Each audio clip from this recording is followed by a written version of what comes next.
The Right Honorable Prime Minister mark Carney, दोनों देशों के डेलीगेट्स, मीडिया के साथी, नमस्कार।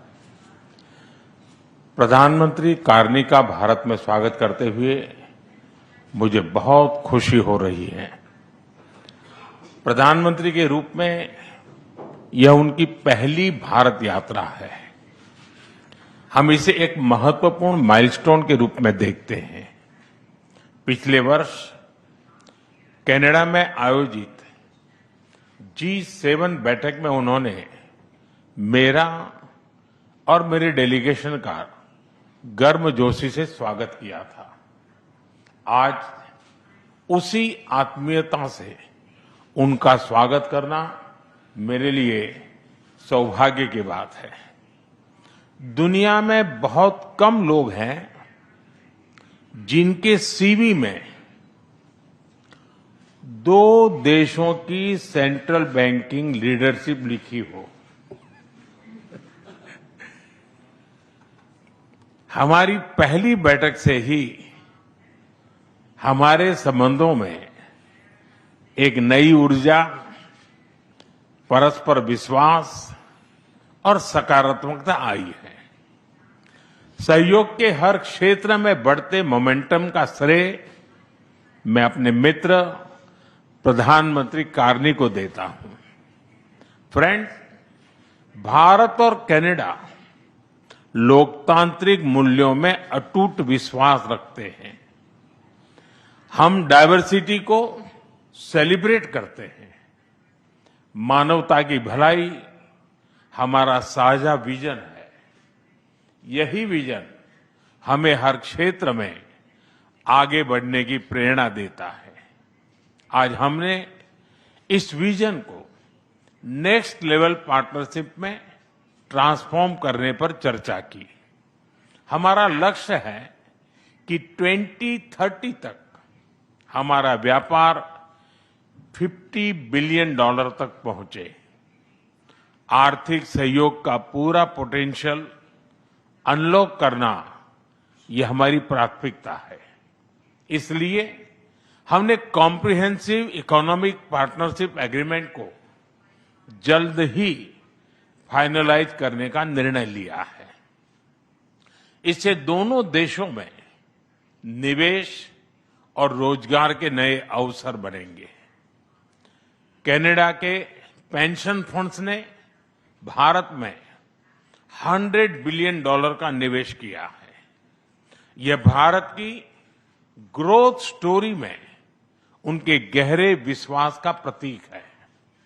आज हमें दोनों देशों के बिजनेस लीडर से भी मिलेंगे। उनके सुझाव हमारी आर्थिक साझेदारी का रोड मैप तय करेंगे। फ्रेंड्स, टेक्नोलॉजी और इनोवेशन में हम नेचुरल पार्टनर हैं। With Canada and India innovation partnership, we will turn ideas into global solutions.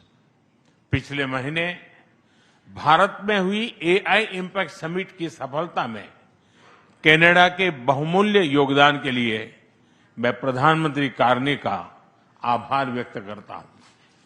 हम AI के साथ साथ क्वांटम, सुपर कंप्यूटिंग और सेमीकंडक्टर्स में सहयोग बढ़ाएंगे। क्रिटिकल मिनरल्स पर आज हुआ MOU रिजिलियंट सप्लाई चेन्स को मजबूती देगा। स्पेस सेक्टर में हम दोनों देशों के स्टार्टअप्स और इंडस्ट्रीज को जोड़ेंगे। फ्रेंड्स, प्रधानमंत्री कार्नी के लिए एनवायरमेंट कोई अलग एजेंडा नहीं, बल्कि इकोनॉमिक स्टेबिलिटी का हिस्सा रहा है। ऊर्जा के क्षेत्र में हम नेक्स्ट जनरेशन पार्टनरशिप बना रहे हैं, जिसमें हाइड्रोकार्बन के साथ साथ रिन्यूएबल एनर्जी, ग्रीन हाइड्रोजन और एनर्जी स्टोरेज पर विशेष बल दिया जाएगा। हमें खुशी है कि कनाडा ने इंटरनेशनल सोलर अलायंस और ग्लोबल बायोफ्यूल अलायंस से जुड़ने का निर्णय लिया है। हमारे साझा प्रयासों को आगे बढ़ाने के लिए हम इस वर्ष India Canada renewable energy and storage summit आयोजित करेंगे। सिविल न्यूक्लियर एनर्जी में हमने लॉन्ग टर्म यूरेनियम सप्लाई की लैंडमार्क डील की है। हम स्मॉल मॉड्यूलर रिएक्टर्स और एडवांस रिएक्टर्स पर भी मिलकर काम करेंगे। कृषि में वैल्यू एडिशन, एग्री टेक्नोलॉजी और खाद्य सुरक्षा हमारी साझा प्राथमिकताएं हैं। इस दिशा में भारत में India Canada pulse protein centre of excellence स्थापित किया जाएगा। फ्रेंड्स, रक्षा और सुरक्षा के क्षेत्र में बढ़ता सहयोग हमारे गहरे आपसी विश्वास और संबंधों की मैच्योरिटी का प्रतीक है। हम defence industries, maritime domain awareness और मिलिट्री एक्सचेंजेस बढ़ाने पर काम करेंगे। इसी उद्देश्य से आज हमने इंडिया कनाडा डिफेंस डायलॉग की स्थापना करने का निर्णय लिया है। Friends, people to people ties हमारे संबंधों की असली ताकत है। आज हमने इन्हें और मजबूत करने के लिए कई महत्वपूर्ण निर्णय लिए हैं। एआई, हेल्थ केयर, एग्रीकल्चर और इनोवेशन में आज कई यूनिवर्सिटीज के बीच नई पार्टनरशिप की घोषणा हो रही है। हम कनाडा की यूनिवर्सिटी द्वारा भारत में कैंपस खोलने पर भी सहमत हुए। इंडिजिनस और ट्राइबल कम्युनिटीज हमारी साझा सांस्कृतिक विरासत का महत्वपूर्ण हिस्सा है। सांस्कृतिक आदान प्रदान बढ़ाने के लिए दोनों पक्षों के बीच आज एमओयू किया गया है। फ्रेंड, भारत के लिए कनाडा इंडो पैसिफिक में महत्वपूर्ण साझेदार है। इंडियन ओशन रिम एसोसिएशन में डायलॉग पार्टनर बनने में उनकी रुचि का हम स्वागत करते हैं। इससे हमारे मैरीटाइम सहयोग को नई गहराई मिलेगी। हम सहमत हैं कि टेररिज्म, एक्सट्रीमिज्म और रेडिकलाइजेशन दोनों देशों के लिए ही नहीं, पूरी मानवता के लिए साझा और गंभीर चुनौतियां हैं। इनके विरुद्ध हमारा करीबी सहयोग वैश्विक शांति और स्थिरता के लिए अत्यंत महत्वपूर्ण है। विश्व में चल रहे अनेक तनावों को लेकर भारत की सोच स्पष्ट ही है। हमने सदैव शांति और स्थिरता बनाए रखने का आह्वान किया है और जब दो लोकतंत्र साथ खड़े होते हैं तो शांति की आवाज और भी सशक्त हो जाती है। पश्चिम एशिया की वर्तमान स्थिति हमारे लिए गहरी चिंता का विषय है। भारत डायलॉग और डिप्लोमेसी के माध्यम से सभी विवादों का समाधान का समर्थन करता है। इस क्षेत्र में मौजूद सभी भारतीय नागरिकों की सुरक्षा के लिए हम सभी देशों के साथ मिलकर काम करते रहेंगे। एक्सेलेंसी, आपकी यात्रा से हमारे सहयोग के हर क्षेत्र को एक नई ताकत मिली है। भारत के प्रति आपकी गहरी प्रतिबद्धता और दूरदर्शिता के लिए मैं एक बार फिर आपका हार्दिक अभिनंदन करता हूं। बहुत बहुत धन्यवाद। Thank you very much. I will make my remarks in English and in French. And may I begin by thanking you, Prime Minister Modi, for the generous hospitality that you have extended us here in New Delhi. You've extended my ministers as they've visited, and the spirit of partnership with which you've approached our relationship since we first spoke in my capacity as Prime Minister last June. And as you mentioned, a few weeks later, you made time to come to the G7 summit in Alberta, Canada. 5 months after that, we met in Johannesburg at the G20, and now, today, the first bilateral visit of a Canadian Prime Minister here in 8 years. In the intervening months, our foreign ministers have been busy. They've met 5 times. 4 of my ministers have led delegations here to India. Provincial premiers have been here, including today. There has been more engagement between the Canadian and Indian governments in the last year than there has been in more than 2 decades combined. So, this is not merely the renewal of a relationship. It is the expansion of a valued partnership with new ambition, focus, and foresight, a partnership between 2 confident countries charting our own course for the future. In the last decade, let's just reflect on what's happened. In the last decade, under your leadership, Prime Minister, India has become the fastest growing economy in the world.